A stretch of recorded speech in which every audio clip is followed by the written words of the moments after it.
एक योद्धा ज्याने संपूर्ण दख्खन हादरवलं, पण राजा बनण्यासाठी त्याला काशीहून पंडित आणावा लागला.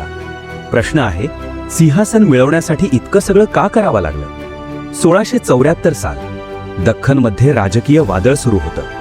उत्तर भारतात औरंगजेब याचं साम्राज्य विस्तारत होतं, तर दक्षिणेत आदिलशाही आणि कुतुबशाही अजूनही मजबूत होत्या. या सगळ्या परिस्थितीत एक वेगळं स्वप्न आकार घेत होतं, हिंदवी स्वराज्य. आणि हे स्वप्न उभं करत होते छत्रपती शिवाजी महाराज. शिवाजी महाराजांनी किल्ले जिंकले, स्वतःचं सैन्य उभं केलं, प्रशासन तयार केलं. प्रत्यक्षात ते पूर्णपणे स्वतंत्र होते, पण एक मोठी अडचण अजूनही बाकी होती. ते शास्त्रानुसार अभिषिक्त राजा नव्हते. त्या काळात फक्त सत्ता असणं पुरेसं नव्हतं, राजाला धार्मिक आणि सामाजिक मान्यता मिळणं तितकंच महत्त्वाचं होतं. जर राज्याभिषेक झाला नाही तर इतर सरदार त्यांना समान समजतील आणि प्रजेमध्येही पूर्ण राजा म्हणून त्यांची ओळख पक्की होणार नव्हती. म्हणूनच 1673च्या सुमारास शिवाजी महाराजांनी राज्याभिषेकाचा विचार केला. पण इथेच एक मोठा अडथळा समोर आला, वर्णव्यवस्था. भोसले कुळ शेतकरी वंशाचं मानलं जात होतं आणि काही परंपरावादी ब्राह्मण त्यांना क्षत्रिय म्हणून मान्य करायला तयार नव्हते. त्या काळच्या नियमांनुसार राजा होण्यासाठी क्षत्रिय असणं आवश्यक होतं. म्हणजेच जर त्यांचा क्षत्रिय दर्जा सिद्ध झाला नाही तर राज्याभिषेक वैध ठरणार नव्हता. याच वेळी आणखी एक समस्या होती. दक्षिण भारतात शतकानुशतके वैदिक पद्धतीने राज्याभिषेक करण्याची परंपरा जवळजवळ बंद झाली होती. अनेक विद्वान ब्राह्मण मुस्लिम आक्रमणानंतर काशीला गेले होते, त्यामुळे स्थानिक पातळीवर योग्य विधी करणारे तज्ज्ञ उपलब्ध नव्हते.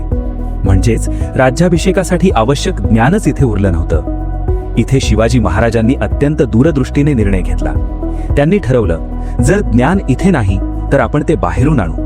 आणि त्यांनी काशीहून बोलावलं गागा भट्ट यांना. गागा भट्ट हे मूळचे पैठणचे, पण काशीमध्ये स्थायिक झालेले अत्यंत विद्वान ब्राह्मण होते.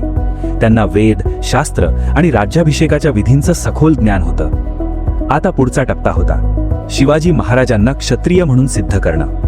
गागा भट्टांनी त्यांच्या वंशाचा अभ्यास केला आणि असा निष्कर्ष मांडला की शिवाजी महाराज हे मेवाडच्या सिसोदिया राजपूत वंशातून आले आहेत, म्हणजेच ते सूर्यवंशीय क्षत्रिय आहेत. हा निष्कर्ष अत्यंत महत्त्वाचा होता, कारण यामुळे त्यांच्या राज्याभिषेकाला शास्त्रीय आधार मिळाला. तथापि या वंशावळीबद्दल इतिहासकारांमध्ये मतभेद आहेत. काही इतिहासकार जसे जदुनाथ सरकार यांनी यावर प्रश्न उपस्थित केले आहेत, तर जी.एस. सरदेसाई यांनी काशीच्या ज्ञानाची गरज अधोरेखित केली आहे.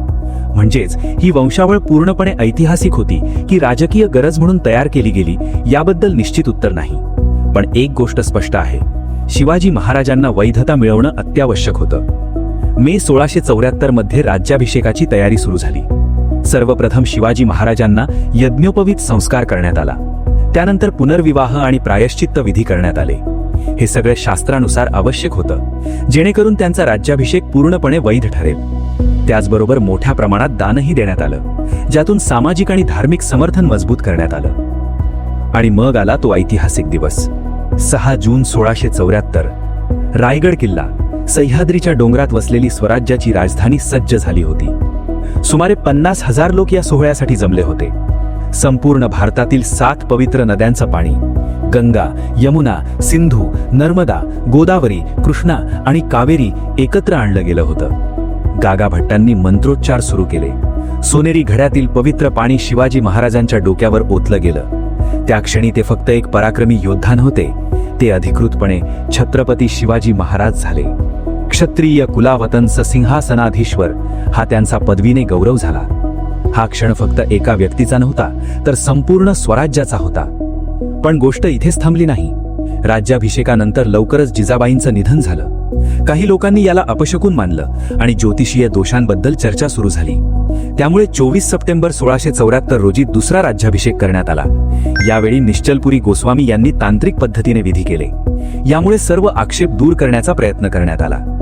या संपूर्ण प्रक्रियेकडे पाहिलं तर शिवाजी महाराजांची रणनीती स्पष्ट दिसते. त्यांनी फक्त सैन्य शक्तीवर अवलंबून न राहता धर्मशास्त्र, समाज आणि राजकारणाचा योग्य समन्वय साधला. त्यांनी ब्राह्मणांना विरोधक न बनवता त्यांना आपल्या बाजूला घेतलं. त्यांनी मुघलांकडून मान्यता घेण्याची गरज संपवली आणि स्वतःची स्वतंत्र राजसत्ता निर्माण केली. या सोहळ्याला उपस्थित असलेल्या इंग्रज दूत हेनरी ऑक्झेंडन यांनी आपल्या नोंदीत एक हिंदू राजा अभिषिक्त झाला असा उल्लेख केला आहे, जो या घटनेचा महत्त्वाचा समकालीन पुरावा मानला जातो. आजच्या काळातही ही घटना आपल्याला एक महत्त्वाचा धडा देते. फक्त शक्ती असणं पुरेसं नसतं, तर त्या शक्तीला वैधता मिळणं आवश्यक असतं. आजचे नेते निवडणुका, संविधान आणि जनसमर्थनातून वैधता मिळवतात. शिवाजी महाराजांनी या काळात हेच तत्व आपल्या पद्धतीने सिद्ध केलं. रायगडावरचा तो क्षण डोळ्यासमोर उभा करा. ढोल वाजत आहेत, मंत्रोच्चार सुरू आहेत, हजारो लोक उपस्थित आहेत. गागाभट्ट सोनेरी घडा उचलतात, पाणी हळूहळू खाली पडतं आणि एक आवाज घुमतो, छत्रपती.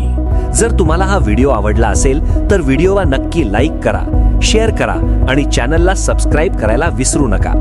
आपला चॅनल आहे हिस्ट्री डिटेक्टिव्ह, कायम इतिहासाच्या शोधात. तसंच कमेंट करून नक्की सांगा की पुढचा व्हिडिओ तुम्हाला कोणत्या ऐतिहासिक विषयावर हवा आहे. तुमच्या सूचनांवरूनच पुढचे व्हिडिओ आम्ही घेऊन येणार आहोत. इतिहासातील अशाच रोचक आणि प्रेरणादायी कथा पाहण्यासाठी हिस्ट्री डिटेक्टिव्ह सोबत नक्की जोडलेले रहा. धन्यवाद.